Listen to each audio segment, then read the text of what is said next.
Artificial. System online.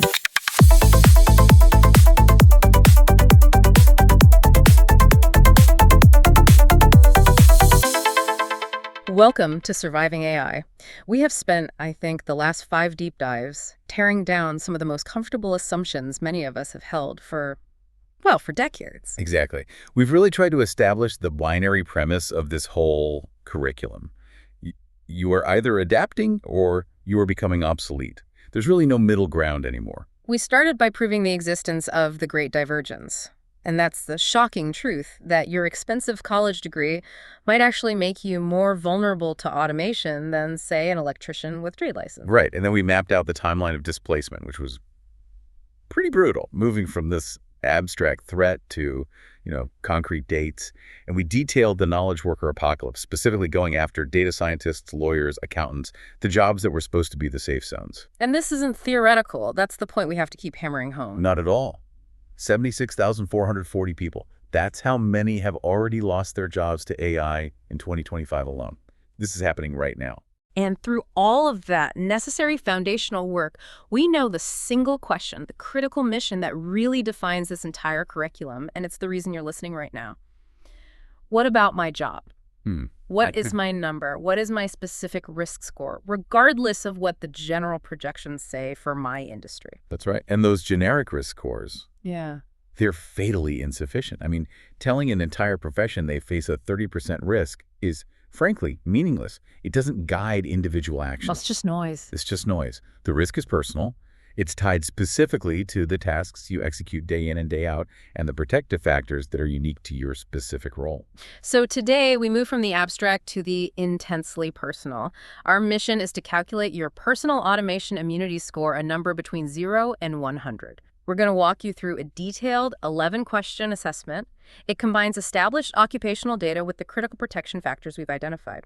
And this deep dive, it's designed to deliver 3 things. First, your personalized risk tier. Second, a specific timeline for mandatory transformation.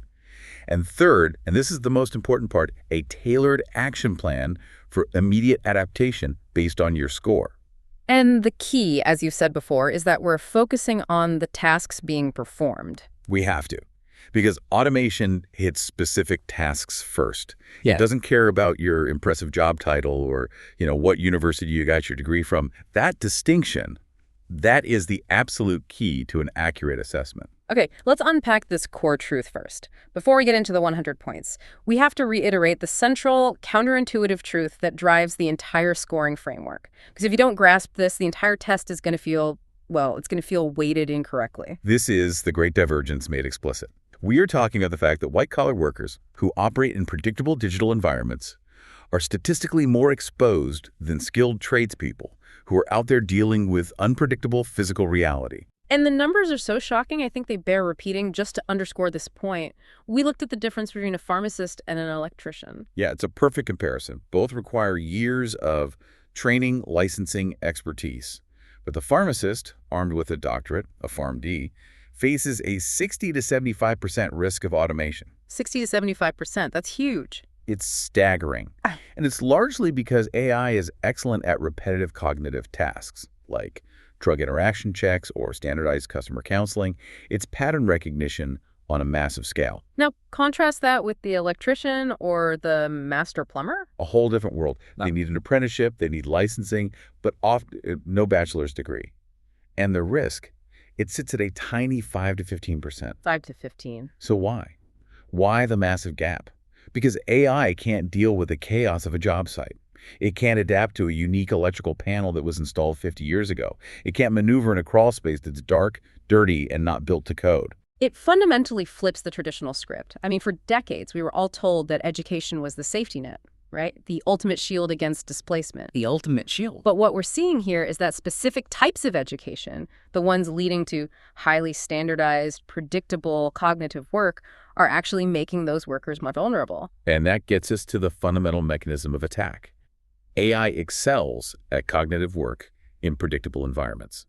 If your office is standardized, your software is consistent, and your processes are established, that is a target-rich environment for algorithms. A perfectly mapped battlefield for AI. Exactly.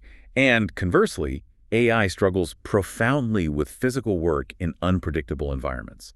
Think about human bodies, chaotic construction sites, or just the sheer variability that's inherent in any kind of field service. And this is where I want to push back a little bit because it can be hard to accept. Isn't AI, especially robotics, making rapid advances in dexterity and computer vision? I mean, are we giving the trades too much credit just because the environment is messy today? That's a crucial challenge, and it's the right question to ask.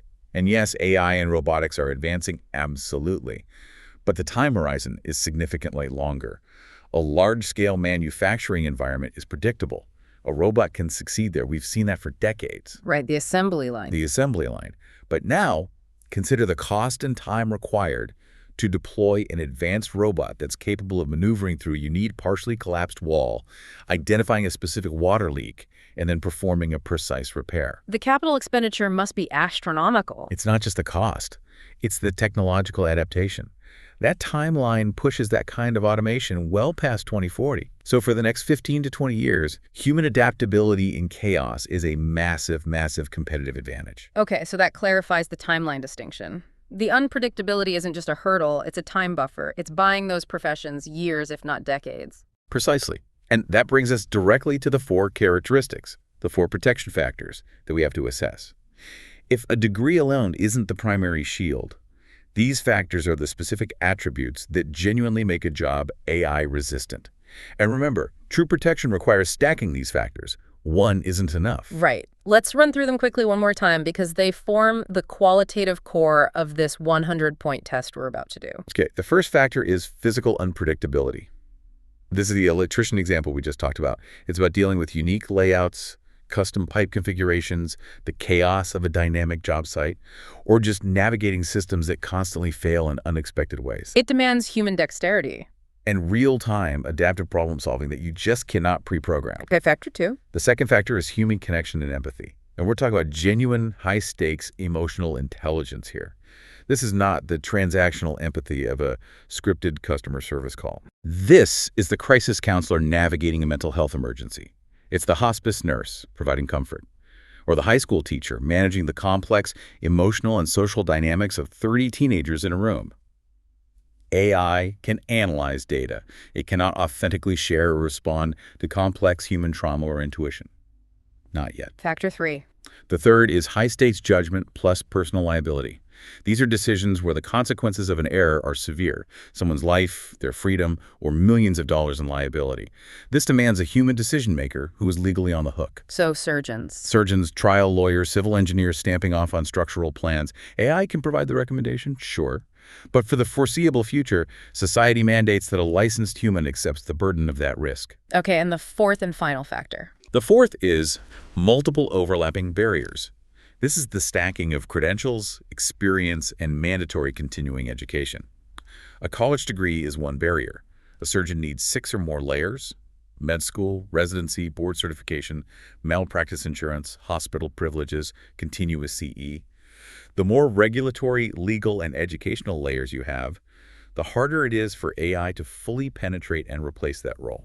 And the distinction between the nurse and the pharmacist just makes that stacking requirement so brutally clear. It really does. They both have degrees, they both have licenses, but the nurse, with their 32 to 38-point protection score, wins because they stack physical unpredictability, high-stakes empathy, and judgment. While the pharmacist's role, scoring just 12 to 18 points, relies too heavily on one automatable dimension: predictable knowledge application. Understanding that gap, that specific tasks and environments matter more than a general education, that's the prerequisite for running this test accurately. Okay, the stage is set. If you are listening, now is the moment. Grab a pen, open a notes app. We are running the numbers to calculate your personal automation immunity score. We've meticulously broken the 100 points down into 4 weighted dimensions. And it's really crucial to internalize this weighting, because it tells you exactly where automation targets first and where your primary resistance has to come from. The weighting is the key insight here. It tells us what provides a fortress wall versus what's just, I don't know, a temporary picket fence. It does. So, number 1, task analysis, worth 40 points. This is the largest segment by far. It is the most critical metric because it assesses the nature of your daily work, routine versus creativity, digital versus physical, and predictability. So if my tasks are routine, digital, and predictable, I'm in trouble from the start. You're starting with a very low base, regardless of your credentials. Automation attacks tasks first. That's a core principle. Okay, what's next? Second, credential barriers, worth 30 points. This measures the legal and educational moat, the formal requirements like licenses, and the required training time. These are important, but they're not everything. They're important because they slow down displacement. They raise the cost of replacement. But they do not stop the automation of the underlying work. The CPA is still legally required to sign the audit. But AI can now do 99% of the preparation, shrinking the available labor need. I see. Okay, number 3. Third is human elements, worth 20 points. This focuses squarely on empathy, intuition, and nonverbal cues. This is a critical roadblock for current and near-future AI. If success in your job relies on reading the subtle dynamics of a negotiation or providing high-stakes comfort, you have genuine protection here. And finally, the last 10 points. And finally, number 4, liability and authority, worth 10 points. This is the regulatory gatekeeper. It measures whether a human signature or stamp is legally required for the output, putting that human legally on the hook for the outcome. Okay, let me stop you there, because the weighting itself raises a critical question for me. This section feels like the ultimate human gatekeeper, the engineer's stamp, the doctor's final order. Why is it only 10 points? Shouldn't this be worth more if it's the legal choke point? That is an excellent point, and it's a key insight from the source material. Liability is only 10 points because it only protects the final action. It doesn't protect the preceding 99% of the work. Yeah. So if you're an engineer, AI can write the entire complex design plan, it can run the structural simulations, and generate all the required regulatory documents. Your job, reduced to its bare minimum, is reviewing the output for 10 minutes and stamping it. The company still needs an engineer. They do, but they need far, far fewer engineers because AI eliminated all the labor needed for the preparatory tasks. The risk to the job is in the preparation, which is task analysis, 40 points, not in the final stamp. That reframes the entire exercise. So the moat, credentials, and liability might keep AI out of the front gate, but task analysis proves AI can already drain the lake inside the castle walls. Exactly. So with that in mind, we proceed. Be brutally honest with yourself. Score based on your actual weekly work breakdown, not the job title you hope to achieve next year. All right, let's start. Section 1. Task analysis, max 40 points. This is the hard truth section. This tells us what AI sees when it looks at your calendar. First question. Question 1. Routine or repeatable tasks, worth 0 to 8 points. What percentage of your work follows established procedures, templates, or standardized workflows? We mean work that is fundamentally the same process every time you do it, even if the specific data or names change. Okay, let's get into the nuance here, because a lot of knowledge workers, especially mid-career professionals, think their work isn't routine because it requires critical thinking. That is the most common self-deception. An accountant doing a month-end close is following a routine process, even if they have to apply complex tax laws. A lawyer drafting a standard employment agreement is performing a routine task, even if they charge $500 an hour for it. So complexity doesn't equal non-routine. Not at all. The complexity of the subject does not override the predictability of the process. If you can document it in a standard operating procedure, it is routine. Okay, so here are the options. Be honest, not aspirational. If 0 to 20% of your work is routine, so it's highly variable problem solving, give yourself 8 points. 21 to 40% routine gets you 6 points. 41 to 60% routine is 4 points. 61 to 80% routine is 2 points. And if 81 to 100% of your job is just following established steps, that's 0 points. Okay, write down your score for Q1. This is the single biggest determinant of vulnerability. Now, the next question looks at the vector of attack. Yes. Question 2, purely digital work, 0 to 8 points. What percentage of your work is done entirely on a computer, interacting solely with data, software, and electronic communications? This is where remote workers are going to take a big hit. Absolutely. If you work remotely and your entire job exists inside your laptop, you're just interacting with software, documents, spreadsheets, and emails, you are near 100% digital. What provides protection here? Physical interaction, walking a job site, conducting an in-person investigation, starting an IV, running a machine. That's what reduces this percentage. If you're a software engineer, a data analyst, or an editor, you're going to score low here. Okay, let me ask about an edge case. What if I'm a managing editor, I work from a home office, and I spend 95% of my time reading manuscripts on a screen, but I still spend 5% of my time traveling to conferences or in-person meetings? Where do I land? You'd land in the 81 to 100% digital bracket, which gives you 0 points. We are looking for substantial, daily, required physical interaction with the non-digital world to provide genuine protection. That 5% of occasional travel isn't going to save you. That's tough. Okay, the options for Q2. If 0 to 20% of your work is digital, so mostly physical, like skilled trades or nursing, that's 8 points. 21 to 40% digital is 6 points. 41 to 60% is 4 points. 61 to 80%, think a hybrid office worker with significant time with physical files or people, that's 2 points. And 81 to 100% digital, the remote data worker, the fully digital knowledge worker, that's 0 points. Write down your score. That 0 can be painful, but it reflects AI's inherent advantage in the digital space. On to question 3. Question 3. Predictability of environment, 0 to 8 points. AI thrives where the physical environment is controlled and consistent. So how variable is the setting where you perform your job? This is the inverse of the first two questions. The messier and less standardized your environment is, the safer you are. Exactly. Think about the difference between a clean room in a corporate headquarters and a 100-year-old hospital boiler room. AI can easily map the clean room. The hospital boiler room is a variable nightmare of unique pipe configurations, dirt, and adapted challenges. So a home office is the definition of a predictable environment. It is. So for the options on Q3, if you're in a highly variable environment, construction sites, emergency response, different client locations every day, that's 8 points. Moderately variable field work, constantly changing client settings, that's 6 points. Somewhat predictable, a standard office with some variation, that's 4 points. Mostly predictable, a standard office, call center, 2 points. And if it's completely predictable, a cubicle, your remote home office, a standardized factory floor, that's 0 points. If your setting never changes, you are fully mapped. Lock in your score for that one. Now, question 4.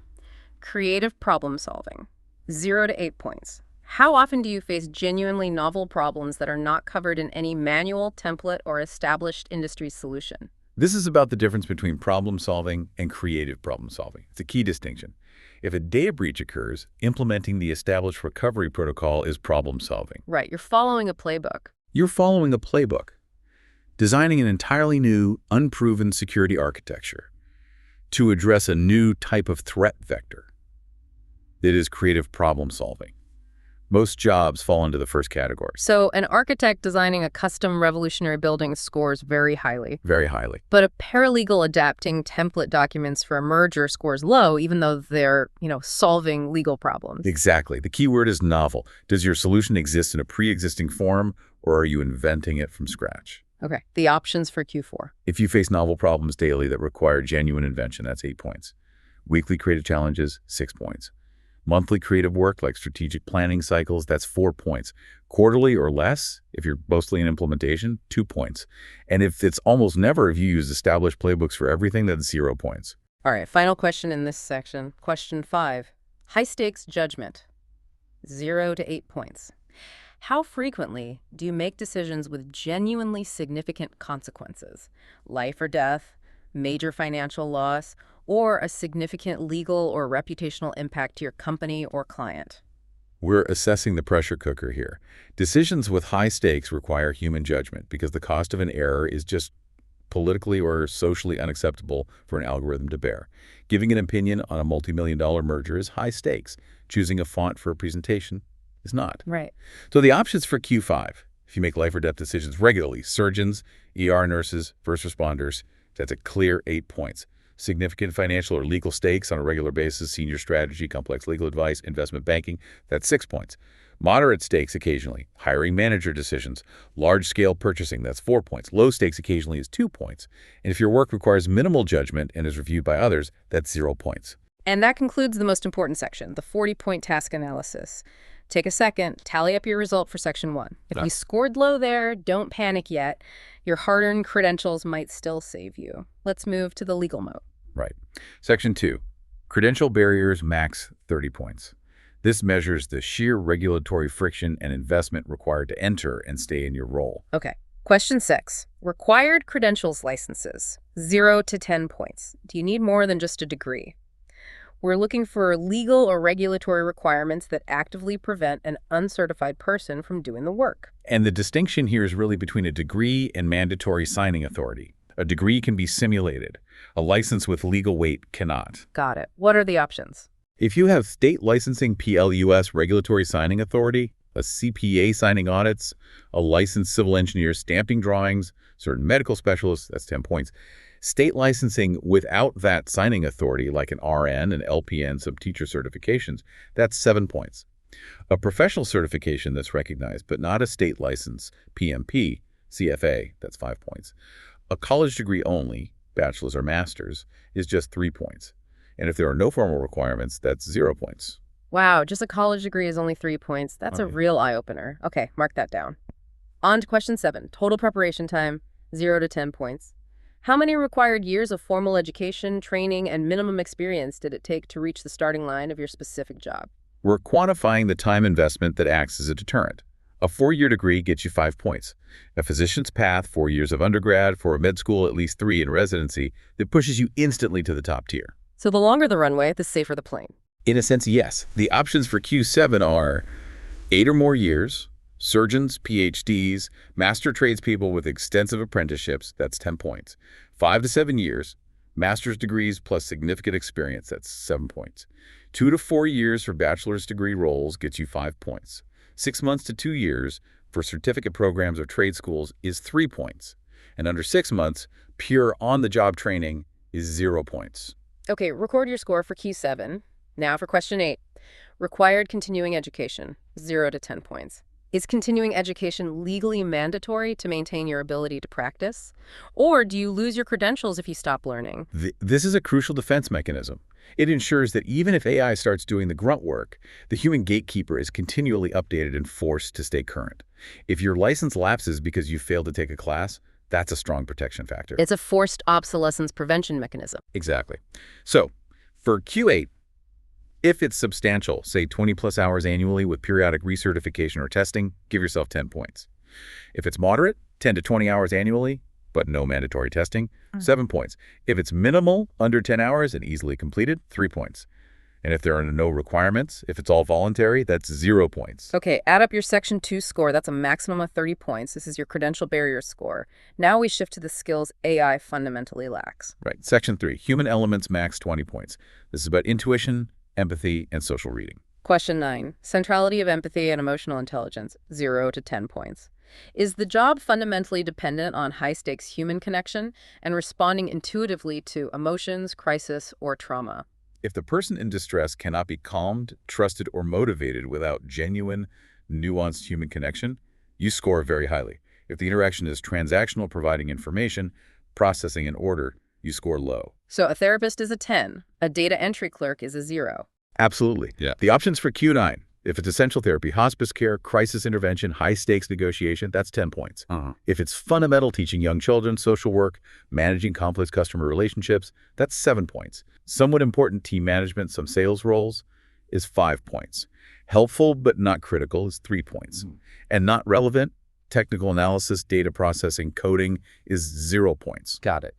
And the second part of the human element, question 10. Reading nonverbal cues, 0 to 10 points.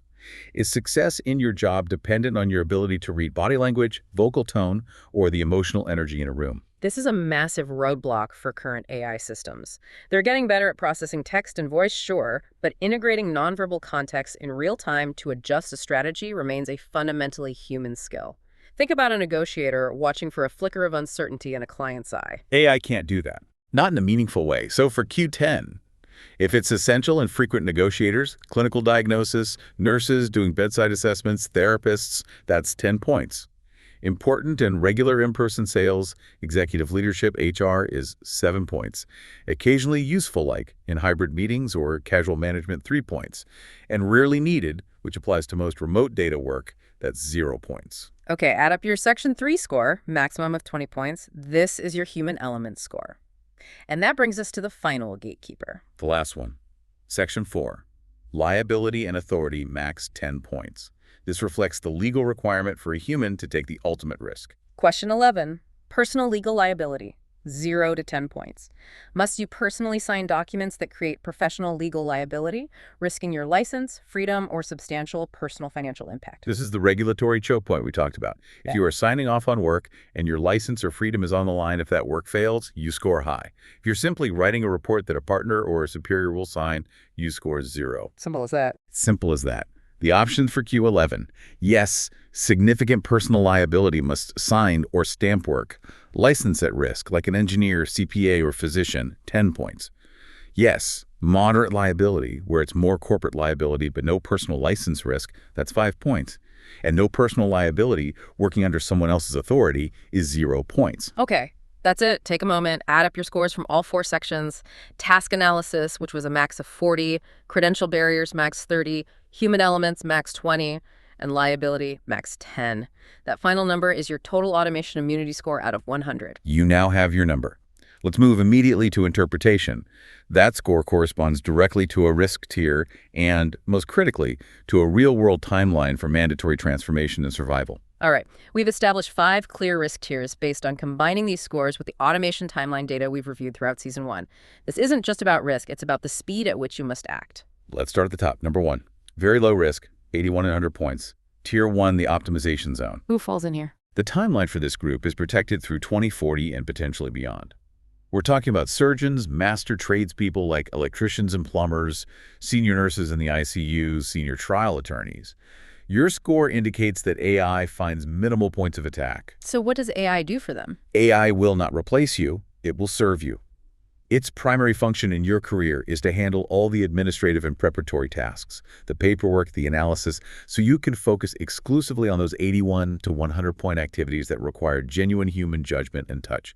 You are in optimization mode, not survival mode. Okay, next tier down. Low risk, 61 to 80 points. Tier 2, the evolution zone. The timeline here is protection through 2035, but you should expect profound evolution in your role. And the examples. Senior lawyers focusing on client strategy and negotiation, licensed engineers who are focused on complex design and stamping, experienced K-12 teachers. You have strong structural protection, but the collapsing career ladder is your biggest threat. Explain that. What do you mean? The junior work that built your career is disappearing. It's being automated. That means the pipeline of talent coming up behind you is going to dry up, and you'll have to redefine mentorship and team structure. Your role has to shift definitively towards strategy, high-level judgment, and deep relationship management. So if I'm in this tier and I'm still doing automatable tasks, You are wasting the value of your license. You have to embrace AI to do that work, or you will be outpaced by peers who do. Okay, now we get to the middle. Medium risk, 41 to 60 points. Tier 3, the transformation zone. This is a big one. The timeline is significant transformation between 2028 and 2032. You have a 3 to 7 year window. And who is in this zone? Data scientists, mid-career accountants, financial advisors, consultants, marketing managers. You are currently in the most precarious position among white-collar workers. You have vulnerable tasks, data cleaning, reconciliations, routine analysis, mixed precariously with protected ones like client strategy and business framing. So it's a mix. It's a dangerous mix, and it requires urgent, aggressive upskilling to shift your time heavily toward those protected parts. We discussed the data scientist paradox before. Yes, that was the big reveal. The very people who built the AI are on the vulnerable list. Exactly. Even a data scientist is on this vulnerable list because 35 to 50% of their job data prep, hyperparameter tuning, standardized model generation is at immediate risk of automation. You have to specialize aggressively into a domain like AI governance, ethical risk analysis, or industry-specific integration. This is the last tier where complacency is merely unwise. For the tiers below this, it is a guaranteed career death sentence. Okay, that brings us to high H risk, 21 to 40 points. Tier 4, the danger zone. The timeline here is now. Major impact is happening right now through 2027. You have 12 to 24 months to execute a major shift. And the choke. Junior lawyers doing document review. Entry-level accountants doing reconciliations. Retail pharmacists. Data analysts running standard reports. The majority of your current work is automatable. Your job, in its current form, is fundamentally unsustainable. This is the collapsing career ladder in action. This is ground zero. You are in the direct path. Eliminating step 1, the entry-level grunt work, eliminates the entire pipeline to the senior protected roles. You must immediately pivot out of execution and into strategy, client management, or specialized AI application. If your company deploys a new AI tool tomorrow, your tasks could vanish within 3 months. We saw it in the real-world Duolingo example. And finally, the bottom. Critical risk, 0-20 points. Tier 5, the immediate displacement zone. The timeline here is displacement is happening now through 2027. Immediate transition is required. There is no waiting. Examples are probably what people expect. They are cashiers with an 88% risk, data entry clerks, a projection of 7.5 million jobs eliminated by 2027, basic customer service reps, 80% automation by the end of 2025, and medical transcriptionists, which are already 99% automated. So what's the insight for this group? Your work is highly routine, digital, and predictable. There is minimal viability in your current position beyond the next 6 to 12 months. The automation wave has already crashed here. If you're in basic customer service, your job has already fundamentally changed to AI escalation specialist, handling only the most complex emotional problems that the algorithms can't solve yet. You are already in a crisis scenario. That is a truly brutal calculation, especially for those high and critical risk tiers. Let's make sure we frame this correctly. This isn't a prediction of doom, it's a calculation of current vulnerability, right? Because action is the entire point of this assessment. Absolutely. A low score is a massive wake-up call. It is not a sentence. Awareness allows for adaptation, but only if you act fast and with determination. We need concrete, measurable steps tailored to each score range. Okay, so let's get into the action plans. What do you do if you scored in tiers 4 or 5? For critical risk, 0-20 points. Immediate transition. You have a 6 to 12-month window. Your action plan has to be built around achieving a plan B by next quarter. You need to leverage your current income and stability to move into a role that is at least 20 points higher on the immunity scale. This pivot has to be immediate and all-consuming. So what are the specifics? What do I do Monday morning? First, audit and document all your transferable skills. Go beyond the job description. If you are a medical transcriptionist, list skills like complex medical terminology knowledge, rigorous attention to detail, managing large data sets. These are your raw materials for the pivot. Second, target adjacent roles with higher scores. You need research roles that use your current industry knowledge but pivot the task analysis score. A data entry clerk has to target an AI training specialist role, a process improvement analyst, or a QA position where human judgment on AI output is mandatory. So leveraging what you know into a safer task set. Exactly. Third, enroll in fast-track certification. Look for 3 to 6 month programs that provide tangible, recognized credentials. Project management, technical support, specialized compliance certificates. These are critical boosters to your credential barrier score.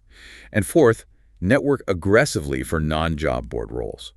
The jobs you need, the transitional ones focused on managing new AI tools, are often filled internally or via referral. Okay, now what about high risk? 21-40 points. That's the 12 to 24-month window. This is urgent repositioning. You are inside the collapsing career ladder. Your goal this quarter is to shift 30% of your current time, that's about 12 hours a week, to higher value protected activities. How do you do that? What are the specifics? 1. Cease volunteering for routine work. Seriously, stop. Do not take on the document review project. Do not volunteer for the standard month-end reconciliation. That is the work AI is coming for, and it makes you an easy target. Those tasks are now career sinkholes. They offer no path to advancement. None. 2. Become the AI expert on the team. This is non-negotiable. Learn how to use AI tools better than anyone else. This isn't just using ChatGPT, it's understanding prompt engineering specific to your industry's datasets. If you're a junior lawyer, learn how to manage AI hallucinations in legal text. Your value shifts from execution to managing the algorithms. And you have to specialize. Third, build deep domain specialization. Go from generalist to hyper-specialist. Become the construction accounting specialist, the fintech compliance expert, the healthcare data analyst focused on regulatory reporting. Your specialized industry knowledge becomes the moat that protects your suddenly automatable technical skills. And fourth, move from execution to strategy. Find opportunities to interpret reports, present findings, mentor junior staff. These activities require business acumen and storytelling, all difficult to automate. Okay, let's move up to the middle tiers, tiers 2 and 3. What's the plan for medium risk, 41 to 60 points? This is strategic upskilling. You have a 24 to 36 month window. You are safe for now, but you're in the transformation zone. Your goal is to make AI tools, strategy, and specialization a core professional competency within the next 2 years. And the specifics for that group. First, learn to bridge AI and business needs. Your main value will be translating AI capabilities into real-world business outcomes. Focus on defining the business problem first, then figure out how AI solves it. This transitions you from a technical worker to a strategic partner. That's a huge mindset shift. It is. Second, focus on the ethical and governance aspects of AI. This is a rapidly growing specialization that scores highly on liability and judgment. Organizations desperately need people who can ensure their AI deployment is compliant and fair. And third, transition your work focus to strategy and storytelling. AI can generate endless technical insights, but it can't package them into a compelling narrative that motivates an executive team to act. Okay, and for the lucky few in the low-risk 61-80 points tier, what's their action plan? Aggressive optimization. This is an ongoing focus. You're well protected, but the collapse of the pipeline below you means you need to rethink your entire operating model. If the junior staff are gone, who is supporting you? The answer is AI. The answer is AI. You have to use it to optimize your time so you focus only on the 81 to 100 point activities. If you're a senior attorney, 90% of your time should be on strategy, client relationships, and negotiation. You should not be writing the first draft of any document ever. So specific actions for them. 1. Eliminate the automatables. Ruthlessly identify any task currently scoring under 40 points and force an AI solution or delegate it. If you're doing basic data cleaning, you're wasting $500 an hour expertise. 2. Manage AI talent and output. Your new job is managing algorithms and validating their output for accuracy and risk. And 3, focus on generational transfer of judgment. If the junior jobs are gone, how do you train the next generation? You have to build synthetic learning environments, simulations, case studies to replace the hands-on learning lost by eliminating the grunt work. Now let's talk about the radical pivot, which links back to our discussions on the entrepreneurship paradox. This seems essential if your score is low and your employer is complacent. The entrepreneurship pivot is a direct response to your assessment of your employer's adaptation speed. If you scored low on question 3 in the task analysis, meaning your environment is predictable and routine, and you see that your employer is slow-moving, skeptical, or just waiting for things to blow over, then continued employment there is inherently risky. Because the paradox is that AI is enabling solo founders to deliver the output that used to require teams of 5 or 10 people. Exactly. The cost barriers and team size barriers to starting a highly productive, specialized business have dramatically dropped. If your employer is unwilling to adapt, they will lose to an AI-powered solo entrepreneur in the same industry within 36 months. Because it becomes a race. The 24 to 36-month window is the adoption race. The first movers, the entrepreneurs who adopt AI aggressively now, are gaining insurmountable advantages. But entrepreneurship is only a survival mechanism if you follow the checklist. Which is? 1. Build an AI-powered business from day one. You have to calculate at least a 40% productivity gain directly into your business model using AI. 2. You must have a 6 to 12-month financial runway. Panic kills creativity. And 3. You must have deep domain expertise that allows you to direct the AI accurately. You are the conductor. The AI is the orchestra. This is all incredibly helpful, but your score isn't static. That's a crucial point. You have to reassess every 6 months because AI is moving so quickly. Your safe role today could be exposed by a new model release tomorrow. Yes. So we've compiled a list of red flags that should trigger an immediate reassessment. Don't wait for the 6-month mark if you see any of these in your organization. Okay, what's number 1? First, an AI transformation initiative announcement. This often signals that cost reduction has become the primary goal, meaning labor cuts are imminent. Number 2 would be an entry-level hiring freeze. If they aren't backfilling grunt work, they're testing if AI can cover it, which eliminates the career ladder's first step. Third, consultants brought in to streamline processes. Consultants are paid to identify and eliminate labor costs, which is now almost synonymous with deploying generative AI solutions. And fourth, and this is the most direct, new tools that automate your specific daily tasks. If a task you spend an hour on now takes 5 minutes with a new internal tool, your role has fundamentally changed overnight, and your task analysis score has dropped significantly. If you see these flags, your score might have dropped by 10 or 20 points, and you need to immediately move to the next tier's action plan, or risk being caught flat-footed. And this leads to one final bonus exercise. The comparison assessment. This is mandatory for anyone in Tier 3 or 4. If you're a 35-point accountant looking for a path forward, you need to vet your options. Find 3 potential job titles that interest you.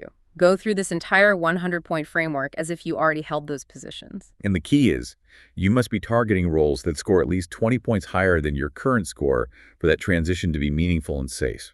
Moving from 30 points to 40 points is not enough buffer in this era of exponential change. It's not a big enough jump. It's not. Okay, let's recap the core learning from this deep dive. You now have clarity. You have your number.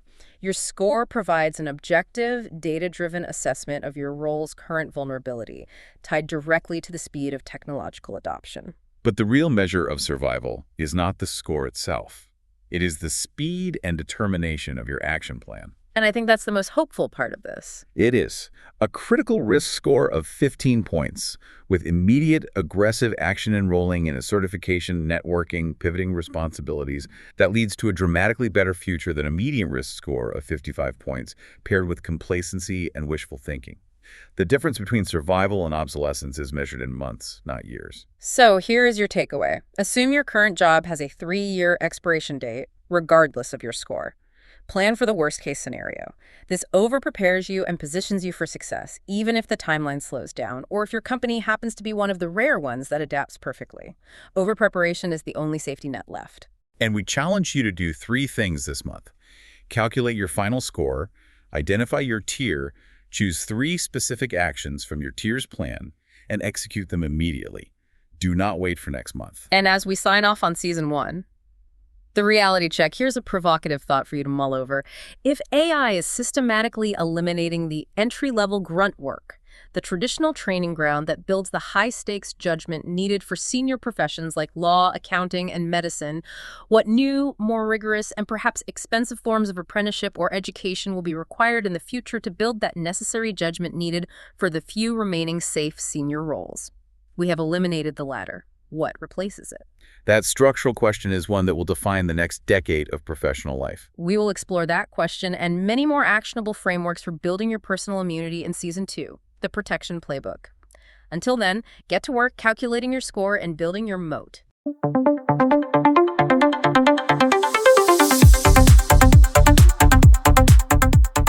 Thanks for listening. Join us next time on Surviving AI.